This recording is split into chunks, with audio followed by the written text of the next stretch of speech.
कहानी के शुरू में हमें एक आदमी दिखाया जाता है जिसको एक मॉन्स्टर ने पकड़ा हुआ था। उसके गले के अंदर जंजीर थी और वो कीचड़ के अंदर कुछ ढूंढ रहा था। उसे देखकर ये बात तो साफ थी, जो चीज भी वो ढूंढ रहा था वो उसकी जान बचा सकती थी। पर तभी अगले ही पल एक तेज आवाज आती है और जैसे ही वो आदमी इस आवाज को सुनता है तड़प कर मर जाता है। फिर वो मॉन्स्टर उसको खींचकर अपने साथ ले जाता है। इसके बाद हमें एक लड़की कैथी दिखाई जाती है जो एक छोटी सी टाउन में रहा करती थी और ऑफिसर थी। वो जेल में एक लड़के के पास जाती है और उसे ये बुरी हरकतों से रोकती है जो दूसरे लड़के के साथ मिलकर कर रहा था। कैथी उसे ऐसा करने से हटाती है पर वो लड़का तो कैथी पर हमला कर देता है। जिस लड़के से कैथी उसे मना कर रही थी कि इसके साथ मिलकर दोबारा बुरी हरकतें मत करो, तभी जिस लड़के को कैथी मना कर रही थी पर उधर कैथी का हस्बैंड भी आ गया था। भी कैथी ही की तरह ऑफिसर था।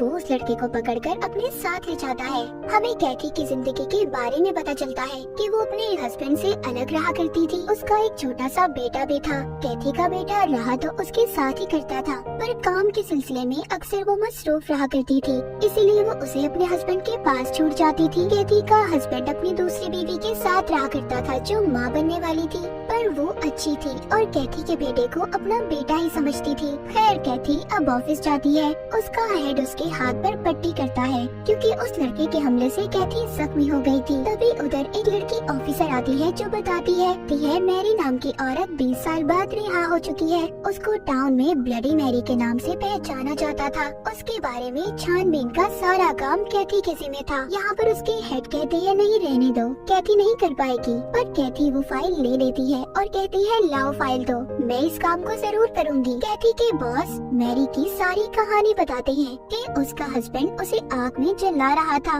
और तब उसने अपने हस्बैंड को एड्स से मार दिया और इसीलिए उसे 20 साल की सजा सुनाई गई थी। मतलब कैथी के हेड ये कहना चाहते थे कि मैरी बुरी औरत नहीं है। हेड बताता है कि उसका एक दोस्त भी था जिसे वो पसंद करती थी और लोगों का ये कहना था कि वो अजीब से कपड़े पहनकर घूमा करता था जिसके बारे में किसी को कुछ नहीं पता। टाउन के सभी लोग उसे डायन समझते हैं और उसका टाउन में काफी खौफ भी है। सारी कहानी सुनने के बाद कैथी अब मैरी के घर जाती है। रास्ते में जाते हुए उसे दो बच्चे मिलते हैं जो किसी डायन को ढूंढ रहे थे। कैथी उन्हें कहती है बच्चों तुम यहाँ पर क्या कर रहे हो, घर जाओ, जानते हो ये इलाका बिल्कुल ठीक नहीं है। ये कहकर कैथी वहाँ से चली जाती है। हम देखते हैं एक मॉन्स्टर ने उन बच्चों पर नजर रखी हुई थी। कैथी मैरी के घर पहुँच चुकी थी और आते ही उसके पाँव पर कुछ बांध देती है और कहती है आज के बाद तुम यहाँ से कहीं नहीं जा सकती, मुझे यहाँ पर तुम्हारी छानबीन के लिए भेजा गया है। मैरी कैथी को बताती है जब उसे जेल हुई तो वो माँ बनने वाली थी और फिर जैसे ही उसका बच्चा पैदा हुआ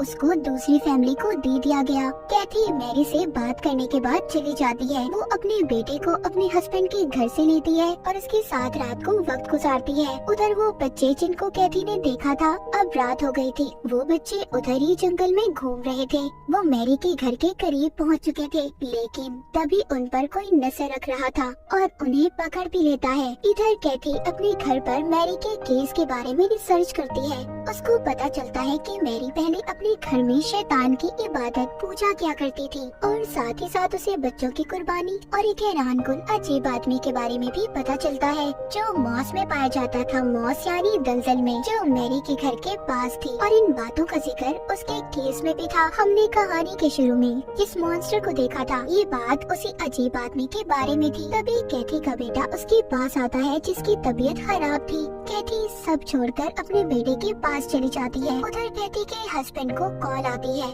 जिसको उन्हीं दो बच्चों के गुम होने के बारे में बताया जाता है जिनको कैथी ने भी देखा था। उन बच्चों के बारे में जानने के लिए कैथी का हस्बैंड मैरी के घर जाता है क्योंकि उसको मैरी पर ही शक था जो बाती टाउन में मैरी के लिए फैली हुई थी। वो मैरी के घर की तलाशी लेता है जिसमें उसे कुछ अजीब सी चीजें दिखाई देती है और उन्हें देखकर ऐसा लग रहा था जैसे कोई उधर काला जादू करता हो। पर कैथी के हस्बैंड को कुछ भी समझ नहीं आता और न ही उसे उन चीजों के बारे में पता चलता है और न ही उसे मैरी के खिलाफ कोई सबूत मिलता है, इसीलिए वो वहाँ से चला जाता है। सुबह को सारी टीम उन्हीं बच्चों को ढूंढती है जिसमें कैथी भी शामिल थी। कैथी का हेड कहता है ब्लडी मैरी के बारे में कहानियाँ ऐसे ही नहीं बनी, पर कैथी कहती है नहीं ऐसा कुछ नहीं है क्योंकि उसे लगता था कि मैरी सुधर चुकी है।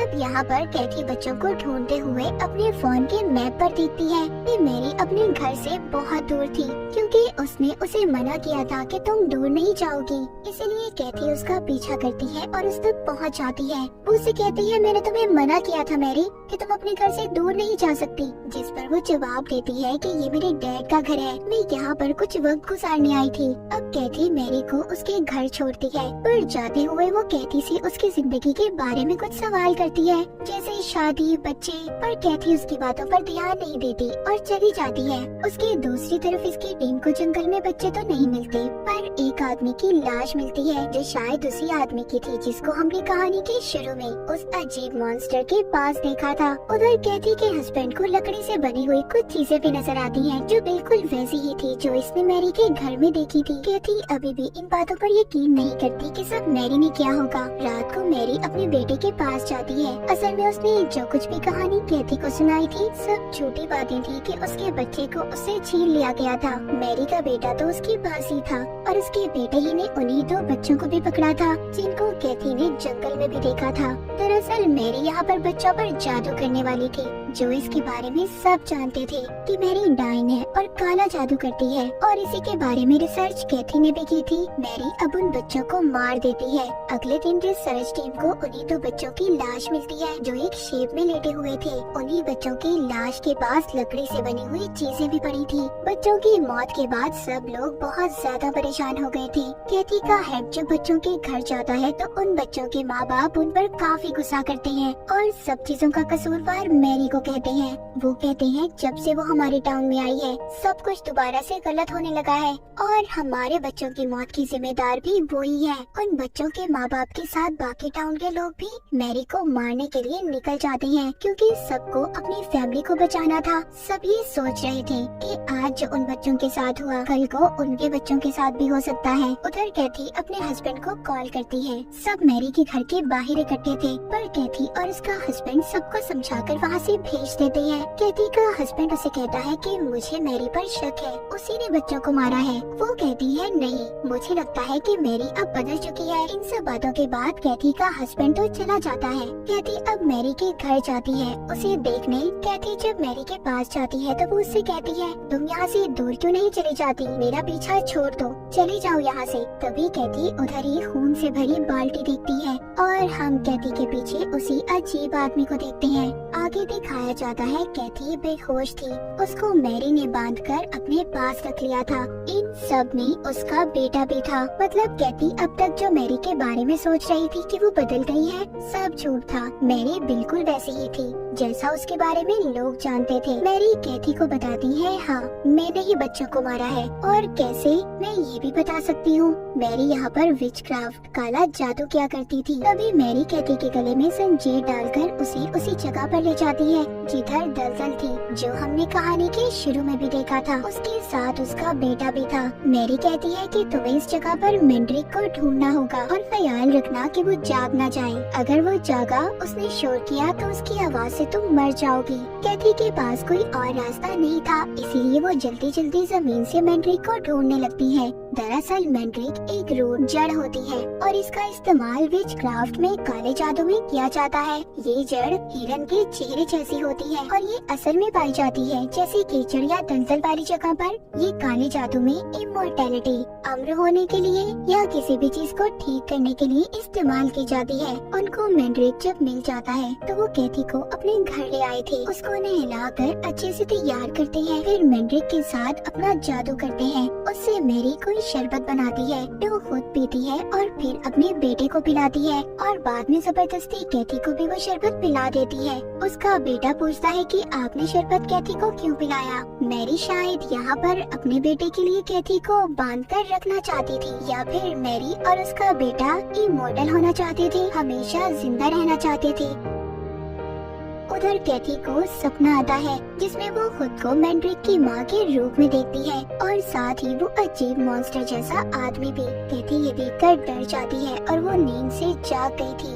वो देखती है उसके पाँव की चोट पे बिल्कुल ठीक हो चुकी थी। मतलब उस शरबत में कोई ना कोई तो जादुई ताकत थी। कैथी सारे घर में घूम रही थी। उसको मैरी और उसका बेटा कहीं नजर नहीं आते। कैथी को अपना फोन भी मिल जाता है। वो जल्दी से फोन करती है। दरअसल कैथी ने उसी लड़के को फोन किया था जिसको हमने कहानी के शुरू में देखा था, जिसको कैथी बुरे काम करने से रोक रही थी। तभी उधर मैरी और उसका बेटा जाती है और कैथी को पकड़ लेती है। इसी दौरान जादुई शरबत का जार नीचे गिर जाता है। इसे देखकर मैरी का बेटा बहुत रोता है। वो अपने बेटे को संभालती है और कैथी को एक कमरे में ले जाकर बंद कर देती है। दूसरी तरफ वो लड़का कैथी के हस्बैंड के पास जाता है और बताता है कि मुझे कैथी की कॉल आई थी। मुझे लगता है कि वो मुसीबत में है, पर वो उसकी किसी बात पर यकीन नहीं करता और उस आदमी के घर चला जाता है जिसको हमने सबसे पहले कहानी के शुरू में देखा था। कैथी का हस्बैंड जब घर जाकर देखता है तो उसे मैंड्रिक, काला जादू करने की चीजें और साथ ही साथ मैरी के बेटे के खिलाफ सबूत भी मिलते हैं। वो समझ गया था कि इन सब चीजों के पीछे मैरी का हाथ है। वो इन सब के बारे में अपने हेड को बताता है और मैरी के घर की तरफ निकल पड़ता है। यानी कि शुरू में हमने जो आदमी देखा था जिसके गले में जंजीर थी, वो भी कैथी की तरह मैंड्रिक को ढूंढ रहा था। उसने वक्त से पहले उसे नहीं ढूंढा होगा, इसीलिए वो उसकी आवाज से मर गया। उधर कैथी किसी तरह खुद को आजाद करवा लेती है। कैथी का बेटा जो उसके हस्बैंड की दूसरी बीवी के साथ था, अचानक से गायब हो जाता है। उसको उसी अजीब आदमी ने पकड़ा था क्योंकि मैंड्रिक के काले जादू से पहले किसी भी बच्चे को मारना जरूरी था। तो यहाँ पर हमें पता चलता है कि मैरी दरअसल सबसे पहले बच्चों को मारकर उनको कुर्बान करती थी, फिर किसी भी इंसान को पकड़ कर लाती थी, जैसे पहले वो कहानी के शुरू वाला आदमी, और फिर कैथी जो उसके लिए दलदल में से मैंड्रिक को ढूंढता है और इसी वजह से इसको ब्लडी मैरी कहा जाता था। और जो शरबत वो बनाती थी उसको बनाने के लिए मरे हुए बच्चों का खून और मैंड्रिक का इस्तेमाल करती थी। अब खैर इन सबके बाद कैथी का हस्बैंड मैरी के घर पर आता है और उससे कैथी का पूछता है, पर तभी अचानक से उसका हेड आकर उसे चाकू से मार देता है। बाद में मैरी कैथी के हस्बैंड को दोनों ने मिलकर मार दिया था। यहाँ पर हमें पता चलता है कि कैथी और उसके हस्बैंड का हेड मैरी से मिला हुआ था और इसी हेड ने मैरी के बारे में कैथी को उल्टी सीधी कहानियाँ सुनाई थी। और शायद वो लड़का जिसके बारे में बताया था कि मैरी उसको पसंद करती थी, वो भी यही हेड ही था। कैथी को सब बातों का पता चल चुका था, पर अभी वो कुछ नहीं कर सकती थी। वो जंगल की तरफ भागती है। उसे वहाँ पर अजीब मॉन्स्टर भी नजर आता है जो उसके बेटे को साथ लेकर जा रहा था। वो उस पर पीछे से हमला करती है। यहाँ पर ये उस मॉन्स्टर को बहुत मारती है। वो नीचे गिर जाता है। हमें पता चलता है कि ये कोई मॉन्स्टर नहीं बल्कि मैरी का बेटा था जिसने मॉन्स्टर वाला सूट पहना हुआ था। यानी कि कहानी के शुरू में हमने जो मॉन्स्टर देखा था वो भी मैरी का बेटा ही था। कैथी उसे मारकर अपने बेटे को बचा लेती है। उधर मैरी के पास कैथी का हेड था जो असल में 20 साल पहले वो ही लड़का था जिसके लिए मैरी ने अपने हस्बैंड को मारा था। वो हेड को भी मार देती है और कहती है कि अब तुम कमजोर हो चुके हो, मेरे किसी काम के नहीं। दरअसल 20 साल पहले मॉन्स्टर का सूट पहनकर बच्चों को पकड़ने का काम ये हेड ही करता था। सब टाउन वालों को पता चल चुका था कि सबके पीछे मैरी और उसके बेटे का हाथ है। टाउन वालों को मैरी का बेटा मिल चुका था जो जख्मी हालत में था। सब उसको लटका कर मार देते हैं। बाद में वो मैरी को ढूंढने जाते हैं। वहाँ पर जाकर वो हेड की लाश को देखते हैं। उन्हें पता चलता है कि मैरी भाग चुकी है और कैथी ने भी अपने बेटे को बचा लिया है। उधर दिखाया जाता है कि कैथी अपने बेटे के साथ घर पर थी। तभी अचानक से वो मैंड्रिक को देखती है जिसे देखकर काफी परेशान हो जाती है और साथ ही कोई दरवाजा भी बजाने लगता है। वो जब दरवाजा खोलती है तो ये तो वही लड़का था जिसको कैथी बुरे कामों से रोकती थी। वो इसकी फिक्र करते हुए यहाँ पर आया था और शायद वो उसे पसंद भी करने लगा था। मूवी के आखिर में दिखाया जाता है कैथी अपने हस्बैंड की दूसरी बीवी से मिलती है जिसके पास अब बेटा था। उधर दूसरी तरफ मैरी जो अब बहुत दूर जा चुकी थी, वो कहाँ गई थी कोई भी नहीं जानता था। मैरी के जाने के बाद टाउन में बच्चों का गुम होना, उनकी मौत होना, सब कुछ बिल्कुल ठीक हो चुका था। कैथी अपने हस्बैंड के बच्चे के साथ थी। उधर मैरी जो दूर जा चुकी थी, कोई बहुत बड़ा जादू कर रही थी जिसको कैथी भी महसूस करती है क्योंकि उस मैंड्रिक शरबत की वजह से कोई ताकत तो कैथी में भी थी जो मैरी की ताकतों को महसूस कर पा रही थी। अब मैरी क्या कुछ बड़ा करने वाली थी जिसका सामना कैथी को करना पड़ेगा। और इसी के साथ ये कहानी यहीं पर खत्म हो जाती है।